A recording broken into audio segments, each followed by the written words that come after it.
All right, today we're going to talk about potential errors in significance testing.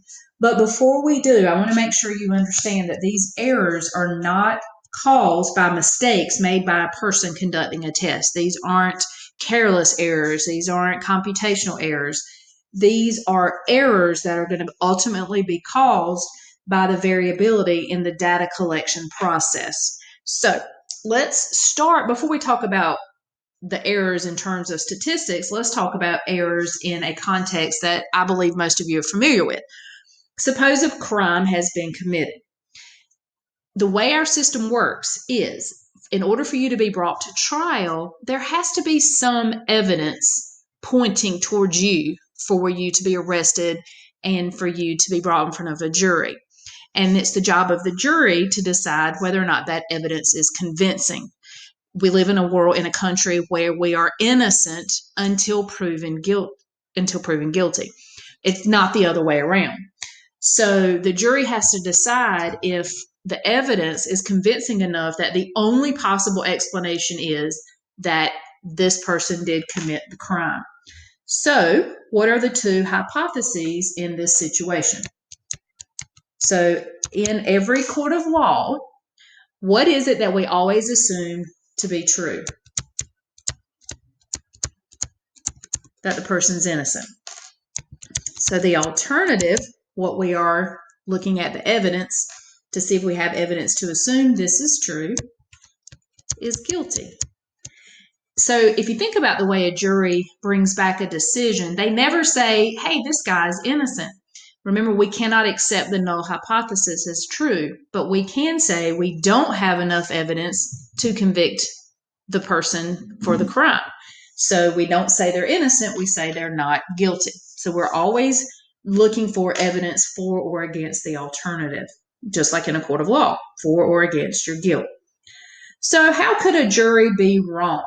So there's two ways a jury could make a mistake, an error, if you will. They could convict an innocent person. In other words, the jury comes back with a guilty verdict when in fact the person really truly was innocent. Or they could set a guilty person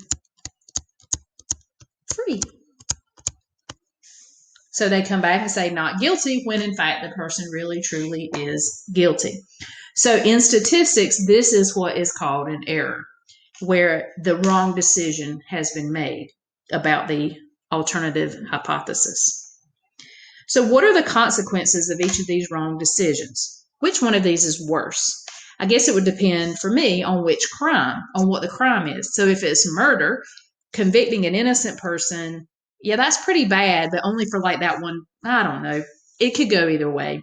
So setting a murderer free, it might be considered more serious than convicting an innocent person. You could definitely argue a lot of different sides and all of them be right as to which one is more serious. So that's kind of what we're looking at when we are looking at errors in statistics.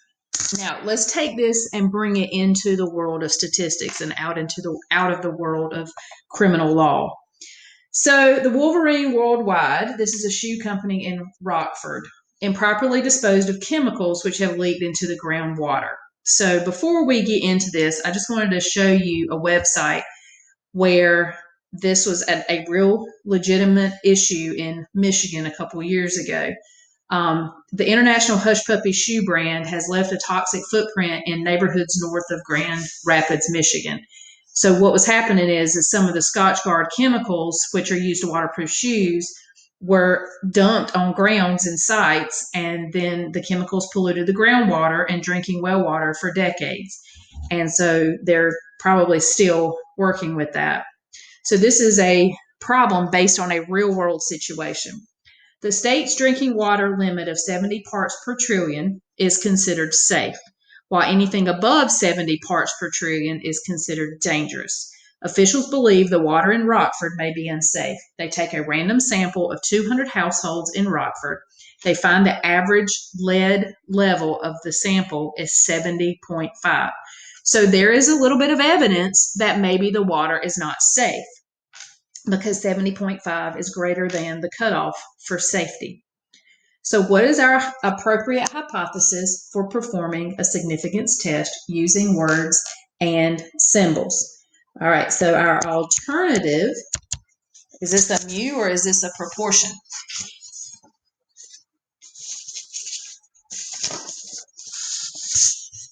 Mean. So the null hypothesis is that the mean is 70. That means the water is safe. Your alternative is that the mean is greater than 70. The water is unsafe. So after conducting a significance test, a p-value of 0.045 is found. So let's remind you what this interpretation would look like. Assuming the water is safe, we always assume the null hypothesis is true, just like we always assume a person is innocent until we prove otherwise.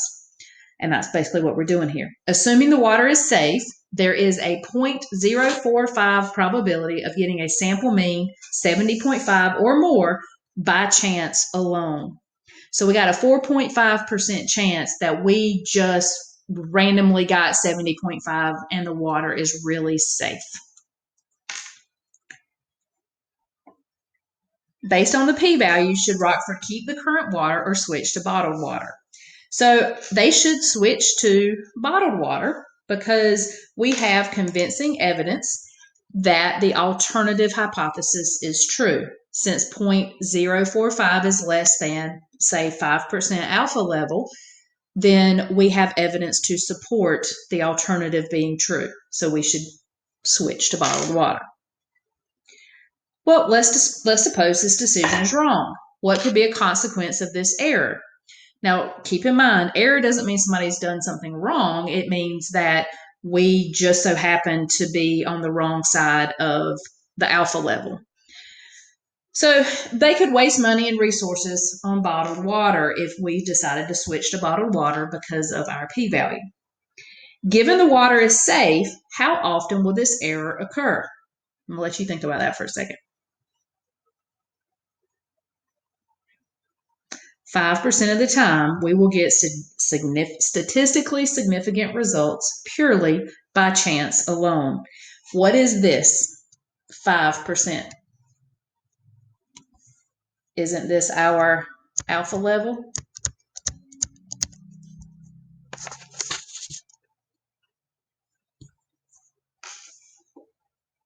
Now suppose that the p-value was 0.14. Should the town keep the current water or switch to bottled water? So now look at that p-value, 0.14 is greater than our alpha level of 5%.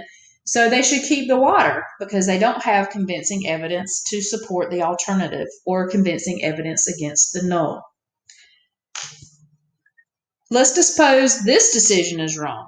What would a consequence be if we made that decision? Then people would drink unsafe water, get sick, and possibly die. So are the consequences in question 4 or question 7 more serious?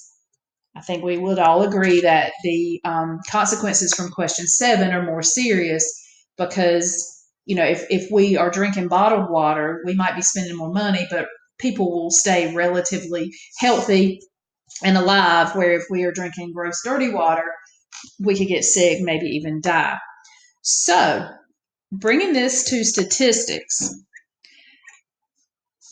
if this decision is wrong, this is called a type 1 error.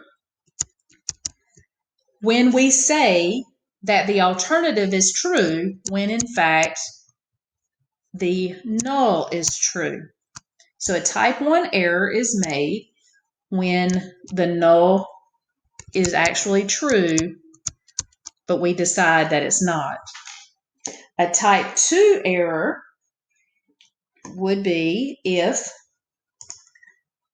down here, number 7, this is a type 2 error. Make sure this is here.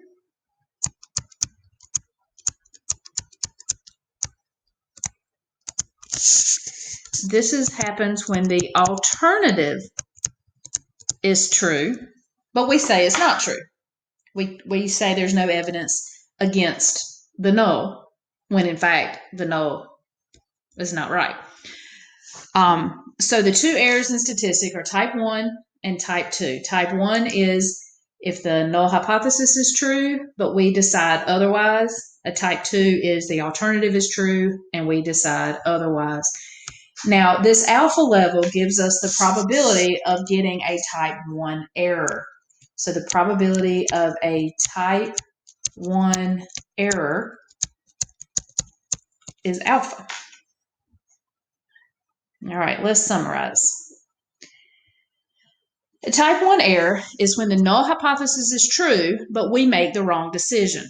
The probability of a type 1 error is alpha. The type 2 error, the alternative hypothesis is true, but we make the wrong decision. Okay, so I have found it so much nicer to think about type 1 and type 2 errors by drawing this picture. So across the top, we're going to put the two possible truths. Just like in a court of law, the person's either innocent or guilty. Our null hypothesis is going to be true, or our alternative hypothesis is true. And then down here on the left are the two possible decisions that we'll make based on the test that we run. We will reject the null, or we will fail to reject the null. So if the null I said that wrong. If the null hypothesis is true, but we reject the null, this is where we make a type 1 error. If the null hypothesis is really true, but we reject it, that is a type 1 error. A type 2 error is if the alternative is true, but we fail to reject the null. Now, if the alternative is true and we reject the null, then that is a correct decision. If the null hypothesis is true and we fail to reject the null, then that is also a correct decision. So there are 4 possible outcomes based on the decision that's made in a test of significance and the truth about the population. 2 of these decisions are called errors because they're not going to be true. Type 1, the null hypothesis is true, but we reject it. Type 2, the alternative is true, but we fail to reject the null. So let's actually do one of these. And I'm going to show you how that table is going to work and how it works for me. The manager of a fast food restaurant wants to reduce the proportion of drive-through customers who have to wait longer than 2 minutes to receive their food after placing an order. Based on store records, the proportion of customers who had to wait longer than 2 minutes was P equal 0.63. To reduce this proportion, the manager assigns an additional employee to drive-through orders. During the next month, the manager collects a random sample of 250 drive-through times and finds that P hat equals 0.576. The manager then performs a test of the following hypothesis at the alpha equals 0.10 significance level, where P is equal to the true proportion of drive-through customers who have to wait longer than 2 minutes to receive their food. All right, so let's talk about a type 1 and a type 2 setting. Okay, so in this case, your null hypothesis was P equals 0.63, and your alternative is P is less than 0.63. I know that has an H sub 1, but pretend like that's an H. So the two decisions we can make, we can reject the null, or we can fail to reject the null. Y'all see my abbreviation? We can reject the null, or we can fail to reject the null. If we reject the null, that the true proportion is 0.63, then we're rejecting it in favor of the alternative. And if the alternative really is true, then that's the correct decision. Now, if the true proportion really is 0.63, and we fail to reject it, we don't have enough evidence to say that the proportion is smaller than 0.63, then that is a correct decision.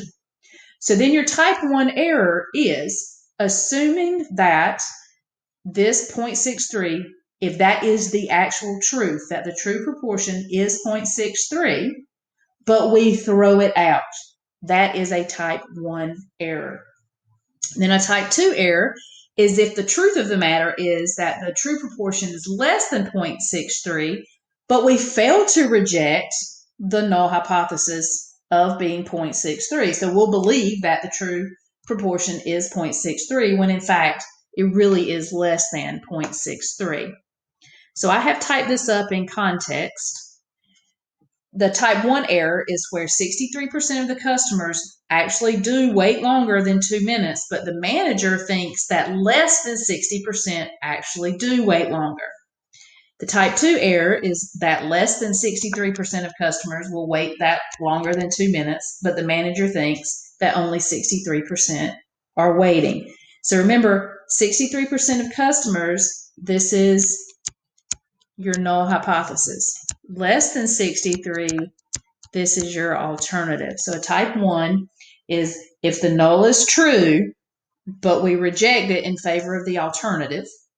A type 2 error is if the alternative hypothesis is true, but we fail to reject the null hypothesis. Which type of error is more serious in this case? This is a situation where you could talk your way into a correct answer if your strength of your reasoning is very strong.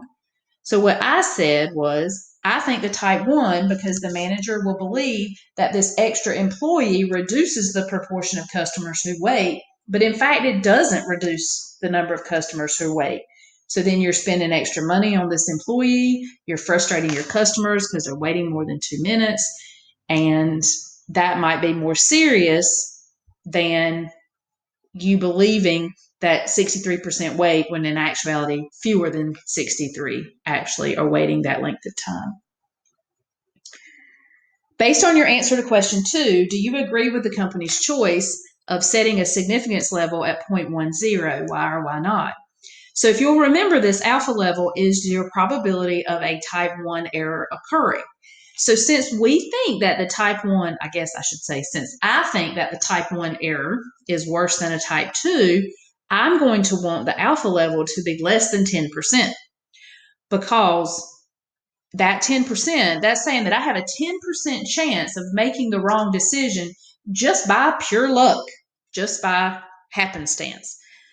So no, I would not agree with that choice. If the null is true, a significance level of 0.10 will result in a type 1 error 10% of the time just by chance alone. They should use a smaller alpha level to reduce this type of error since it has been deemed more serious of the two errors. One more time with evaluating your p-value. The p-value of the manager's test is 0.0385. This means assuming the true proportion of customers who have to wait is p equals 0.63. There is a 0.0385 probability of getting a sample proportion of 0.576 or less purely by chance.